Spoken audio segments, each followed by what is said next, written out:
So my name's Kevin Cheung. I go by several names, whether that's Max Azen, because IGNs in terms of where I'm from. Can show that to Amazen. I've also had this whole side project called the Esports Lecturer, but Kevin's fine. So specifically for esports, my background started out as a semi-competitive League of Legends player in the UK. Formed my own team, got us sponsored.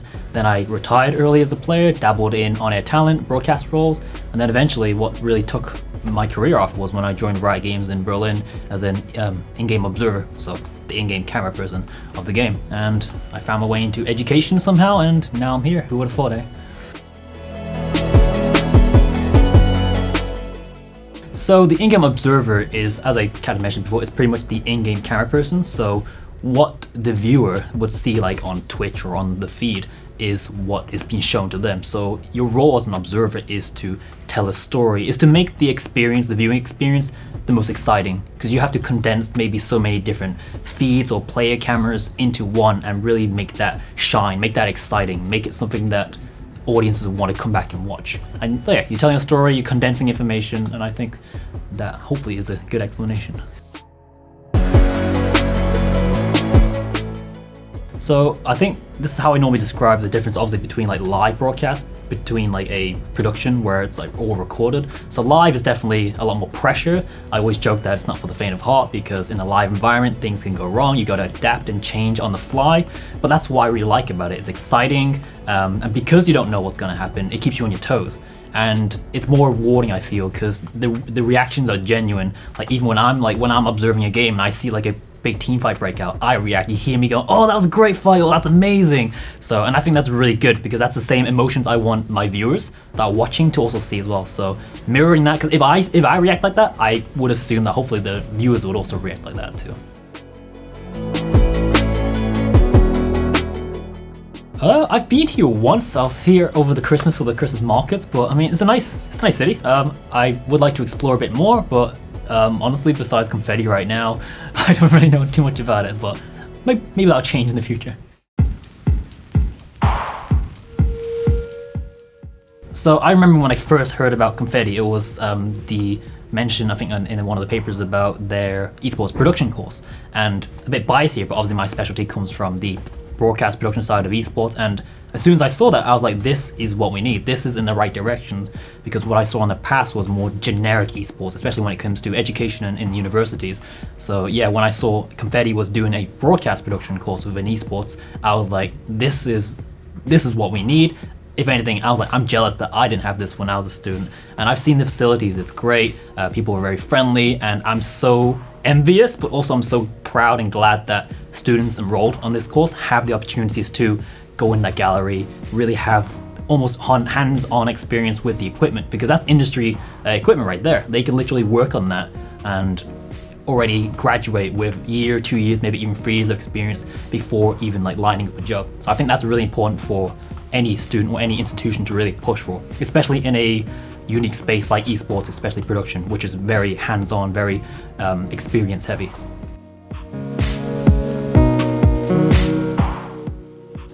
I think it's great. It's a great thing that stands out, and it provides, again, opportunities for the students, because it allows them a space to organize their own events, which they're already doing with the recent Halo events they've been running. Again, it's gaining that experience, the hands-on experience, right? They can run their events, they can run their broadcasts. It also encompasses the whole ecosystem, the competition. So I normally label esports as 3 things. It's the 3 pillars of esports, I like to call it. It is competition, it is entertainment, and it's community. And I feel like Confetti X would allow for that. The community would be the viewers coming in and watching. It would be the competition, so the events themselves, and the entertainment would be the broadcast side of things. So I think Confetti X is lining themselves up for a great path towards those pillars, I feel. I definitely think so, especially from a production point of view. I'm not sure if that's what they're aiming for, but yeah, I feel like Nottingham Confetti can definitely cement themselves as a key player within the regional space for esports, especially esports education or esports broadcast production, amongst many other things. So, I mean, I was obviously very happy to be invited, and thank you for Confetti for being so welcoming as well. But when I saw the lineup and just speaking outside from an esports perspective, when I saw the other talent lineups, I was like, wow, this is the real deal. I mean, you have some big names here, not even acknowledging myself, but I have some old colleagues that are coming in as well, and this is like legit. I mean, it's good to see that industries or institutions like Confetti are actually bringing in people who have experience in the industry, who can then teach, who can then guide, inspire the students. Because I would speak from a personal point of view. Like, I would love to have that when I was at university, and this is not something we had. We never had the similar level of this engagement or opportunities to talk to people. I mean, I spoke with many of the Confetti students now, and they were engaging. They had so many questions. They came up to me after the session, and they're like asking me questions. So it's that motivation, it's that inspiration, and it's just good to see it all. So I'm happy that Confetti are doing this, and I hope the students appreciate it as well. So I've worked for a few institutions in the past, and I would argue that their industry weeks haven't been anywhere near as comparable with the Confetti in terms of like the people they're bringing in, or maybe their repeated guests, and maybe the variety wasn't so expansive, especially in the realm of esports, because esports is wide, it's a big industry. It's not just one thing in particular. But definitely from just Confetti alone, you have like myself from the observing side, you have JD Wu coming in from like the directing and the producing side, and then you have on-air talent, so you have a nice variety, and then you have Kevin from the TSM as well. So just that alone, like, I was mind blown. I was like, wow, that's a lot for me to live up to as well, being invited.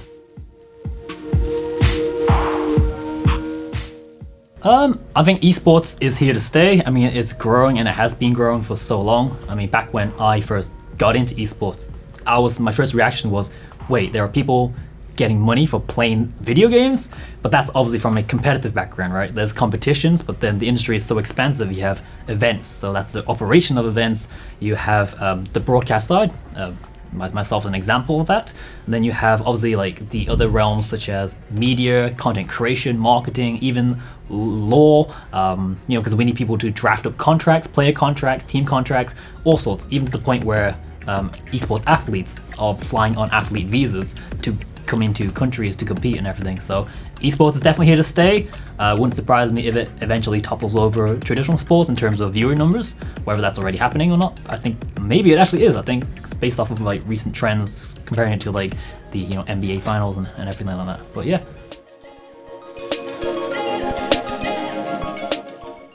So I think the great thing about esports in education is that it gives the environment and the opportunity for students to pursue a passion. And I think passion is very important.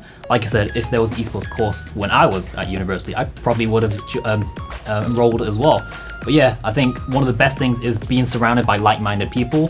So your fellow peers, your colleagues, your other students, these are potentially your future co-workers, right? These could be your bosses, these could be, fellow colleagues. And it's almost like a networking, it's almost like an environment that nurtures and accepts, because there was obviously some negative stigma around gaming and even esports nowadays.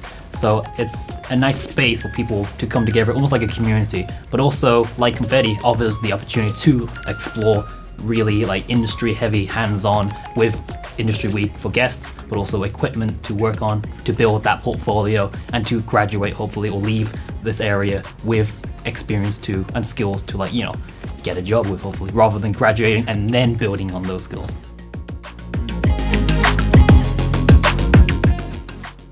I think obviously being a gamer, playing the games themselves is always going to be a plus. I mentioned in the talk with the students that just because you understand broadcast production in whatever role, like a directing role or producing role. However, if you play the games that you're also working as a director or producer for, that's a whole nother level up, because of, you understand the environment, you understand the demographics, what they want, what they like, what they don't like.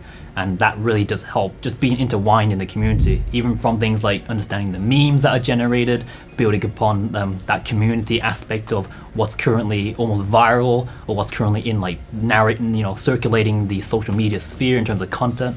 So I honestly think it's very important to be in the ecosystem, rather than just being an outsider and then coming in thinking, hey, this is a new growing industry, I'm just gonna come in just because it's opportunities. But it's always good to try and intertwine yourself, to understand, to learn about it, I feel. Ooh, okay. Again, maybe biased, but it's maybe because I played or like watched League of Legends for so long. But I think because it's still the most played game, at least on PC, that's always going to be something that anyone who is interested in esports should be maybe not playing, but at least watching, like watch the shows, because from personal experience, Riot Games productions are top class. They're very professional. They have very experienced individuals in the key roles. So that's definitely something to watch for. Now, playing is obviously down to preferences, and I think everyone should play a variety of games. Like, even if I don't enjoy or I'm not very good at, for example, FPS games, I still play. I play CSGO, I play Valorant, and I'd argue actually CSGO in the past was, in my opinion, the best esports to view because it's so exciting, it's easy to grasp. It's just one team versus the other one rather than League of Legends, which is very complicated, especially from an entry level. But yeah, play all the genres. If you're planning on working in those industries, it's even more important because every genre is going to be different. A MOBA is going to be different to an FPS, which is different to a battle royale, which is different to like a fighting game. So not necessarily play them all, but watch them all, and if anything, ask yourself like why. What's the difference and why are they different? And then apply that to your own work or passions.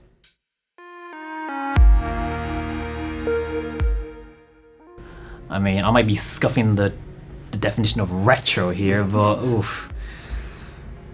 Maybe one of the Mario games. I mean, this might be like retro, but does Pokemon like Red and Blue count as retro? It's not really. I think Pokemon is retro now, isn't it? It keeps getting revamped every 6 months. I've left that cash cow, but I mean, I grew up like Nintendo 64. I grew up. What was your favorite Nintendo 64 game? Oh man, I played a lot of Super Smash Bros. But I'm really bad at answering the favorite game thing because I have this whole stage of my iconic games. I mean, I can go for that list if you want. Go on then, give us your iconic games. So it was the Nintendo phase, so Pokemon, Super Smash Bros, Mario Kart, etc. But then it was Counter-Strike 1.6, surprisingly, and then it was World of Warcraft, and then it was League of Legends, Minecraft.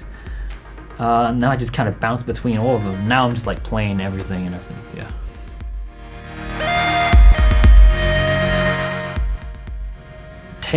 Don't be afraid to make mistakes. Everyone makes mistakes. It's what you do about it. So make mistakes, but learn from them, and obviously avoid repeating them if possible. So that's definitely a big thing.